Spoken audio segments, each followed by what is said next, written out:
Comunidad Viva, El Retorno. Los invita a Nuestro Tiempo con Dios. Bienvenidos.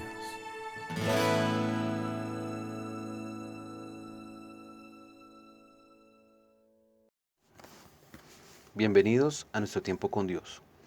Continuamos hoy el estudio del libro de Isaías y estaremos en el capítulo 3, versículos del 1 al 11. En este capítulo se da énfasis a las causas que provocaron la ruina de Israel en esa época. Un gobierno débil, una moral decadente y baja. Esas fueron dos cosas que provocaron que esa nación llegara al lugar donde Dios tuvo que entregarlos a la cautividad.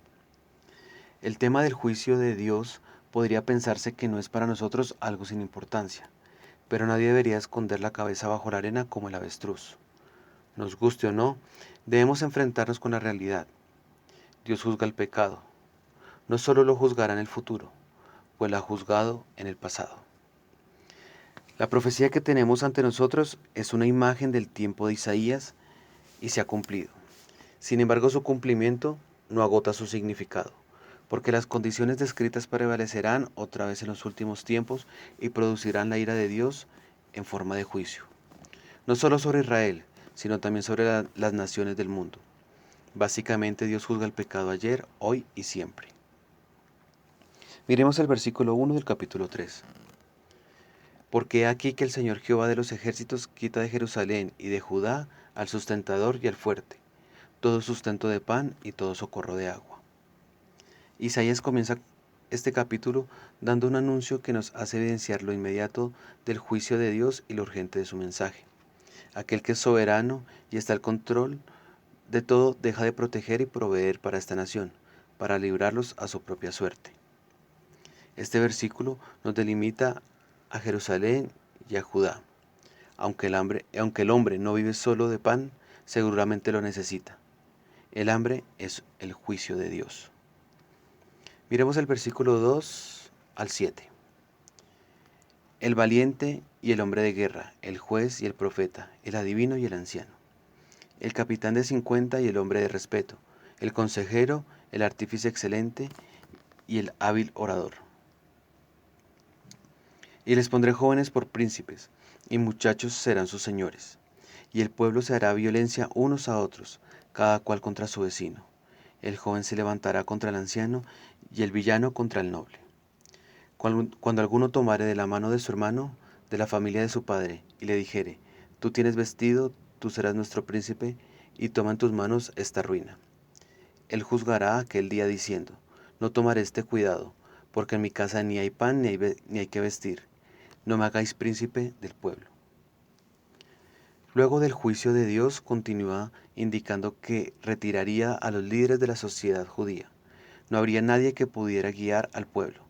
Todas las figuras prominentes que habían en aquel lugar serían retirados y el caos social reinaría en aquel lugar. Esta situación podría ser actualizada. ¿No ha observado usted que no hay grandes líderes actualmente? Hay algunos que se hacen pasar por grandes líderes, pero sus figuras se empequeñecen al compararlos con grandes personajes del pasado. No estamos adoptando ninguna postura favorable o desfavorable contra nadie, pero la verdad es que hay hoy hombres ambiciosos que luchan para conquistar el poder, tanto jóvenes como maduros, que prácticamente no parecen tener las cualidades que se requieren para ser hombres de Estado. Algunos de estos líderes que ocupan elevados cargos hoy carecen de experiencia, y esta falta de capacidad fue precisamente la que causó la ruina de Israel en aquella época. Los líderes de aquel tiempo tenían un nivel mental inmaduro, diríamos infantil, y Dios los envió al cautiverio, los juzgó. Cuando vemos en el versículo 5, donde indica que el pueblo se hará violencia, podemos pensar que Isaías estaba hablando de nuestra época, pero lo que escribió era cierto en su tiempo. Hoy los jóvenes estudiantes se rebelan contra sus profesores, cuestionan las instrucciones que reciben de sus padres, no aceptan ninguna autoridad, etc. En muchas regiones del mundo aumenta la tensión entre las clases sociales. Por otra parte, las minorías quieren imponer sus propias opiniones sobre los demás.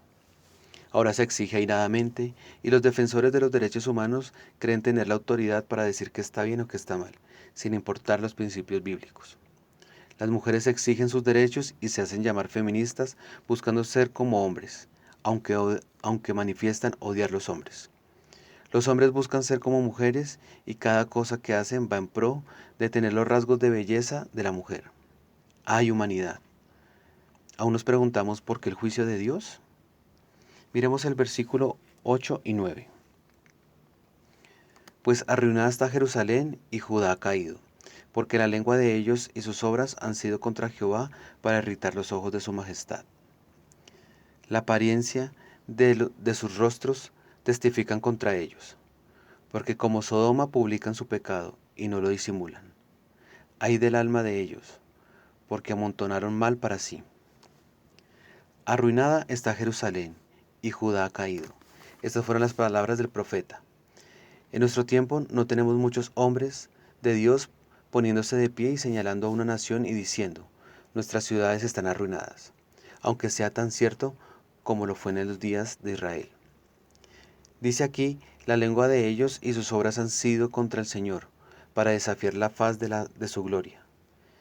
Esta es la clave del capítulo, y es la clave de la ruina de Israel, de la de cualquier otra nación también. Dios juzga a las naciones por la relación que tienen con Él. Dios condena al pueblo de Judá por haberse rebelado contra Él, desafiándolo y actuando en contra de sus mandatos, es decir, pecando. Una vez más, se trae el recuerdo de Sodoma, comparándola con la condición de aquella ciudad con la que estaba atravesando el pueblo de Judá. El juicio era inminente. A las personas ya ni siquiera les importaba disimular el pecado. Ofendían a Dios abiertamente sin que eso los afectara. El problema es que Dios ha sido apartado de los centros de los gobiernos y de las decisiones políticas, así como todas las áreas de la vida de las personas. Sin Dios no hay futuro, y tarde y temprano experimentaremos su disciplina. El pecado se practica abiertamente. Lo que acostumbraban a hacer a escondidas, encubiertamente, ahora lo hacen en público. Ese cambio se presenta como una muestra de honestidad. En realidad no. No somos más honestos ahora. Somos tan hipócritas como nuestros antepasados. Ellos fueron hipócritas porque ocultaron su pecado, y nosotros somos hipócritas porque estamos pecando abiertamente e intentando decir que el pecado es bueno. Miremos los versículos del 10 al 11. Decid al justo que le irá bien, porque comerá de los frutos de sus manos. Ay del impío, mal le irá, porque según las obras de sus manos le será pagado. Aquí vemos que Dios prometió liberar a su pueblo, sin embargo aclara en otras palabras, todo lo que el hombre siembre, eso también segará. Recordemos lo que dice Romanos 1:12. Así que hermanos, os ruego por las misericordias de Dios que presentéis vuestros cuerpos en sacrificio vivo, santo, agradable a Dios, que es vuestro culto racional. Hermanos, aquí vemos una esperanza. Dios promete que si hacemos las cosas como a Él le gustan, nos irá bien. La clave es no disfrazar el pecado, hay que llamarlo por su nombre. Pero más allá de eso, debemos permanecer en las sendas de Dios, no apartándonos de Él. Todo lo que hacemos, todo lo que pensamos, todo lo que decimos, debe agradar a Dios, como santos presentando un sacrificio vivo. Gracias, Padre, por esta oportunidad que nos das, por entender la condición del pecado, Señor, por entender, Padre Santo, que estamos mal y que consentimos el pecado. Perdónanos por esto, Señor, y ponemos este día en tus manos, porque queremos agradarte y todo lo que vamos a hacer y a donde vayamos a ir, queremos llevar ese testimonio que te agrade y que demuestre una vida, Señor, que te honre y te glorifique. Gracias por todo, Señor, en el nombre de Cristo Jesús. Amén. Acompáñanos mañana a nuestro tiempo con Dios. Bendiciones.